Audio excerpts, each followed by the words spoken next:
What's going on, FG fam? Welcome back to another episode of the Detroit Tigers franchise here on MLB The Show 20. We're back with another big episode as we take on the Minnesota Twins again here in a series. But first, trade deadline's upon us. Wilson Ramos is going to become a Detroit Tiger as we bring in a catcher while Adley Rutschman is injured. Doesn't take a big prospect to bring him in. I like that move. Shed Long is also going to be on the move. I like Shed Long a lot, but being that we had him for a long time in the Mariners rebuild, and we brought him here with the Tigers, and now being behind Jahmai Jones, we don't really need him. Nelson Barreto, I would have liked to turn him into something in this series, but as you can see, he just has not hit the ball ever since we brought him up, so no need to keep beating a dead horse there. And then Ross Adolph, you might recognize him. We've seen him around the league before. We're going to bring him in along with Alec Bohm, a bona fide third baseman who can really be something going forward in this series. 294 he's hitting so far, so we're going to take that trade offer from the Phillies. No problem. Now, the problem is Ross Adolph's out of minor league options. He can't be sent down to AAA, so instead, we're going to ship him off instead of putting him on waivers. Him along with David Chavez, who is a 56 overall B potential guy in our system from Hawaii. We're going to bring in a utility player. I'd like to get a couple guys who can play a bunch of different positions. Nico Goodrum is one of those guys, and Josh Rojas is another one, an 83 overall B potential guy in his upper 20s, a guy we can keep around for a while on team control, so I think that's a pretty good deal for us. Now, there were some comments saying Balazovic could easily be moved, and I agree with that. He hasn't really had under a 4.7 ERA. Tristan McKenzie is another guy. He's getting a little up there in age, and he has not reached the majors yet. So that'll lead us to bring in Horatio Lujan, which is going to be a good pickup for us, an A potential guy. We can also get Sandy Alcantara, the 27-year-old starting pitcher from Miami. He's a 90 overall B potential, so we can definitely use his services here, and that is going to be a good deal for us as well. Nico Goodrum, unfortunately, got injured during a game here, so he's going to be out for a little bit. The Seawolves, a little bit invalid there, so we'll just auto-fix that, but we do beat the Twins in the first game of the set. We then beat them in the second game of the set, and Adley Rutschman is now no longer injured. He's coming off the injured list, so now it's going to be Rutschman and it's going to be Ramos up in the majors at this point. Richie McGowan's back. We are now fully healthy here with a dangerous lineup as we get to go against the Kansas City Royals. Flip-flop the records. We're 69-39. They're 39-69. Drop a like on this video. Don't forget to subscribe for the love of franchise content, because that is all we provide here. We can build a winner together. Brad Keller on the hill for the Royals, 5-11 with a 431. And right away, Richie McGowan is going to start this thing off right with a single into center field that he will, of course, in Richie McGowan fashion, turn into a double. Kendall Brown then comes up, and this looks like this one's headed for the gap, and it is indeed all the way to the wall. Hits the top of the wall. Easy double, but Kendall Brown going to stretch that into a triple as Richie McGowan will score. So with a 1-0 lead, that brings up Ketel Marte, and this one is high flied into center field. They're going to get right under that one, but Kendall Brown going to try to tag up home. They're going to try to throw home, and it is not going to work out for them. Francisco Lindor up against Keller now with one away in the top of the first, and Lindor shops the gap all the way into right center field. Shout out to Octagonal Gaming as I stole his call there. Alec Bohm comes up to the plate with two away in the top of the first, and Bohm, there you go, first big hit in a viewed game here as he brings home the third run of the game. 3-0 is what our lead is, and here we go. First start as a Detroit Tiger for Sandy Alcantara. 21 starts so far this season to an 8-6 record, but a very good ERA, and there we go. Adalberto Mondesi is just going to window shop. Seth Beer now comes up in the top of the second, and Beer's got one going deep to left field, and that's going to fall. Easy double for Seth Beer.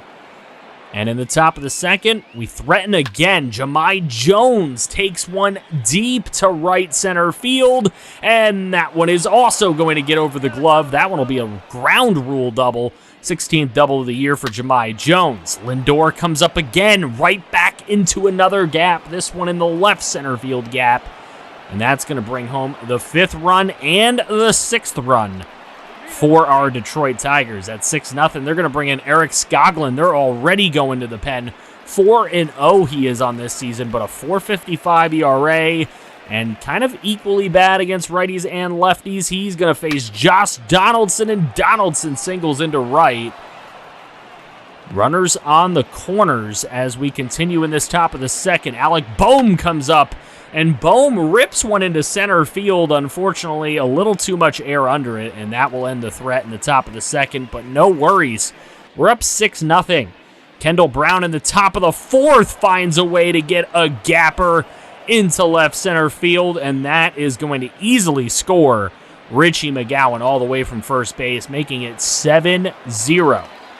Alcantara in a little bit of trouble here. He will walk his first Tigers run in the bottom of the 4th. Again with the bases loaded, another walk in on a full count to Rodriguez. Now Adalberto Mondesi has this one ripped down the first baseline, easily bringing home a couple of runners there, making it 7-4. So now Donovan Casey at the plate. He's going to ground this one over to short, and look at this incredible play by Francisco Lindor, but it does not matter. Safe he is. So 7-5. This one's ripped in the bottom of the 8th all the way to left, but unfortunately too much air under it for the hitter, as we are up 7-5 in the bottom of the 9th, and Aroldis Chapman doing exactly what we're paying him to do. Striking out a batter there. Now just 2 away. Just needs one more, and he gets the strikeout on Miller. So Aroldis Chapman coming in to get the closeout. 7-5, the final score here. Kendall Brown, the player of the game. A triple and a double for him in this one. And Kendall Brown would pick up 2 RBIs off of that. Lindor, Brown, Marte, Bowman, Jones with the ribbies. Alcantara ends up with the win.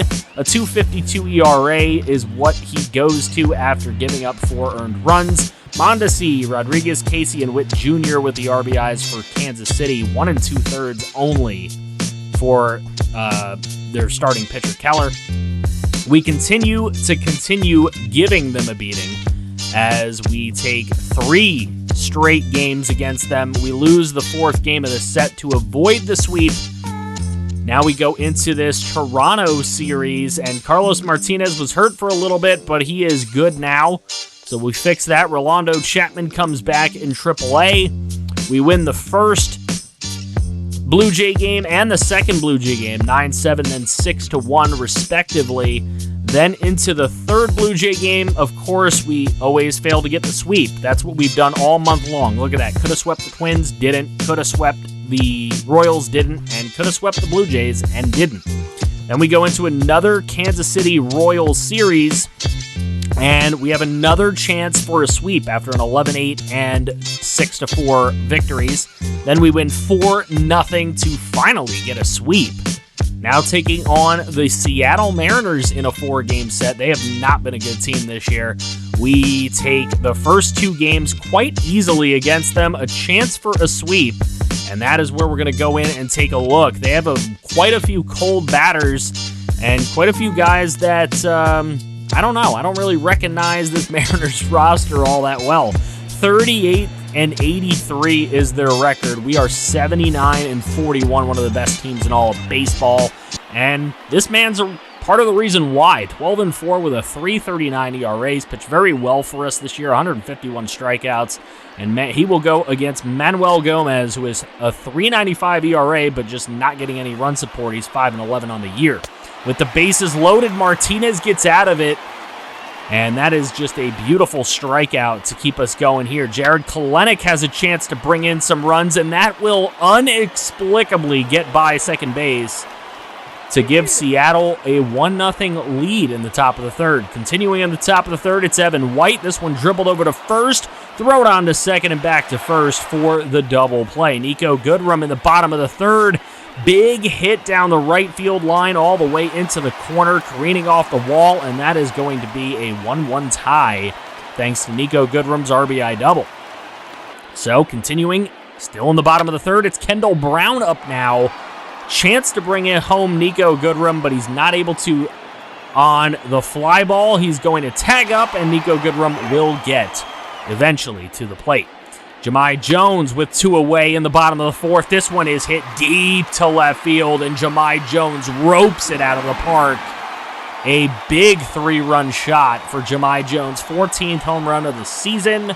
393 feet this one travels, and it's going to give our Tigers the 5-1 lead as we continue on in this game. There we go. High five to Rushman. Kendall Brown coming up with a 5-1 lead in the bottom of the fifth on a full count, and he takes one deep to left as that one is gone. What a shot by Kendall Brown. His 21st of the season is a solo shot that travels 399 feet, and your Detroit Tigers taking that 6-1 lead thanks to Kendall Brown's 21st homer of the season. Ketel Marte coming up in the bottom of the fifth right here. He gets a nice shot into right, and it just carries enough to hit the top of the right field wall for his 30th home run of the season. 353 feet, quite a short one there. He goes short porch, but Ketel Marte providing a lot of offense for us this year. Such a big signing for this Tigers team. Really taking us over the top this year. Carlos Martinez again facing a bases loaded situation at the top of the sixth. Unfortunately, he will give up a single that will make it 7-2, and that is where we've had enough of him. Emmanuel Clase coming into this game as Martinez could only make it through 5 innings. So Clase now with the bases loaded, unfortunately walks in a run immediately to make it 7-3. So with nobody away, Gene Segura at the plate. He will strike out on the 101-mile-an-hour cutter. What a pitch from Clase. Now Julio Rodriguez at the plate. This one dribbles over to second, and the double play will get us out of it without giving up anything more. 7-3. Nico Goodrum comes up, laces one down the right field line for the second time today, as Nico Goodrum's had a lot of luck down right field.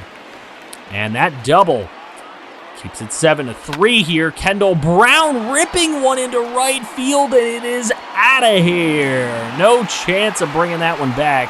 356 feet, an extra foot from the Ketel Marte one hit earlier in today's game. 3-run shot for Kendall Brown's 22nd homer of the year as he hits 2 today. What a game for Kendall Brown, absolutely leading this team. And now Jose Mujica coming into the game, a 6.35 ERA. Probably not the guy you want to bring in. 3.03 and a 3.33 average against them, against righties and lefties. And Ketel Marte shows him why he's not the guy to be brought into this game, as he hits it completely straight away center field and ropes it. 461 feet. That is gone. And then Clase continues to pitch very well as he gets the strikeout to end the game, as the Tigers do what they should do against a bad Mariners team.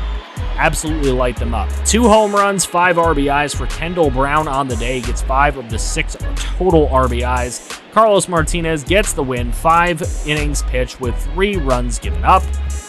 Kelenic, Siani, and Cateau with those RBIs respectively. Marte hit 2 homers, Brown hit 2 homers, and Jahmai Jones hit a home run. So wow, the big guys really getting it done for us, as we do lose that weird split game against the Blue Jays. George Lavelle's going to be out for 1 to 2 months, so that kind of sucks. Marvin Villanueva is going to be out for 6 months, so Miners taking a hit in this episode. Couple of big injuries. We lose 5-8, we win 5-3, and then we win 1-0 to take 2 out of 3 in the set against the Blue Jays. So far, haven't lost a series in August, but now in this 2-game set against Cleveland, we do split it. So still have not lost a series in August. As we go into the Houston Astros series. Eduardo Cervantes was injured, but he'll only be out for a few days. We lose the first game of the set, and now going into the second game of the set, and that's where we will join in. Take a look here. Tommy Pace going to get the start at left field, as Kendall Brown just a little bit tired, so we want to give him a little bit of a rest. Houston Astros 61-68 on the season. At this point, we're 83-44. Already won 83 games. It's absolutely amazing how good this season has gone. Cy Snead coming in. He has an 8-8 record with a 6.64 ERA, so we're hoping we can get a bunch of runs off of him. Tariq Skubal has actually had a good year, 11-5 with a 3.19 ERA. He's really battled late in the season. Jahmai Jones comes up with 2 away in the top of the second, and that's to straightaway center. Cannot make the diving catch.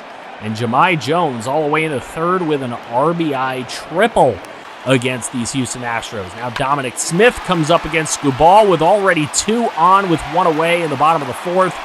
That will provide the Houston Astros with their first run of the game and a tie ball game with 1 away in the bottom of the fourth. Dominic Smith's RBI double. Robert Puason comes up and absolutely moonshots one into the left field stands. That is gone, a 3-run shot for Puason. His 11th homer of the season, traveled 371 feet for Houston. So that will help the home team to take the lead here 4-1. That is going to provide a challenge for our lineup as we got to make sure that we can get some runs back. Alex Breadman in the bottom of the 6th ropes one into the same spot. Deep left field and gone. Alex Bregman, absolutely one of the hardest hitters to face in all of baseball. His 27th homer of the season is a solo shot that traveled an entire 389 feet. 104-mile-an-hour exit velocity. That man can really pound the ball. So Alex Bregman helps extend his team's lead, and Anoli Paredes is the one entrusted to hold on to it.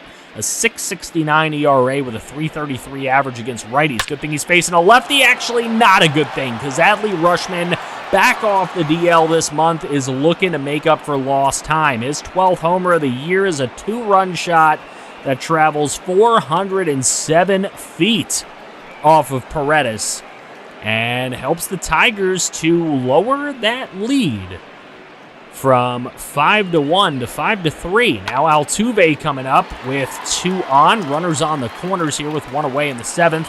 And Richie McGowan, this one's going to be coming up throwing from Tommy Pace.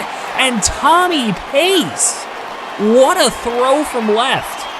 Alex Bregman comes up in the bottom of the 8th, though, with a runner on second base, and he is going to get this one all the way into the right field corner to make it a RBI double and give the Astros a 6-3 lead as the Tigers are trying to fight here. But Ryan Presley coming into the game with a 2.98 ERA and really just not allowing hits.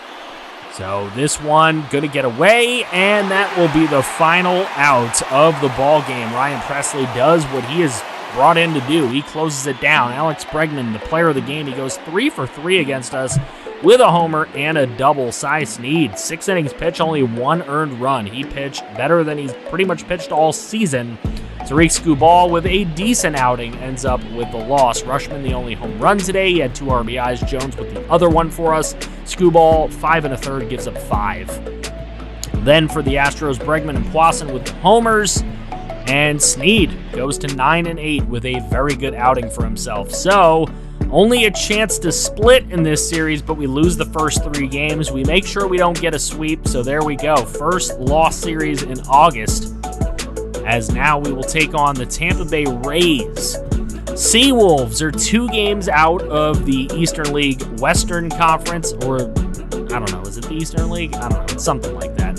And then the International League Western Division, the Mud Hens are 2 games up on the Louisville Bats. That has been a battle all season long. In the AL East, the Rays lead the Red Sox by 2 games, the Yankees by 3.5, and the Blue Jays by 4. We lead the Twins by 1.5 right now, and the Indians by 9. Athletics lead the Angels by 4. Twins and Indians would be the wild card teams right now by 4.5 games. It's a long shot. Nationals up over the Mets. Brewers up over the Cubs, and the Rockies over the Padres and Dodgers in the West. The Mets and the Padres would be your wild cards right now if the season were to end today. Brendan McKay going up against Carlos Martinez. Look at those records. Look at those ERAs. Super similar. It's Rays. It's Tigers. That'll be next episode. Make sure you guys drop a like on this video. Subscribe if you're new to the channel and want to see more franchise content, because it's all we do here. We can build a winner together, and click right here to see some more franchise.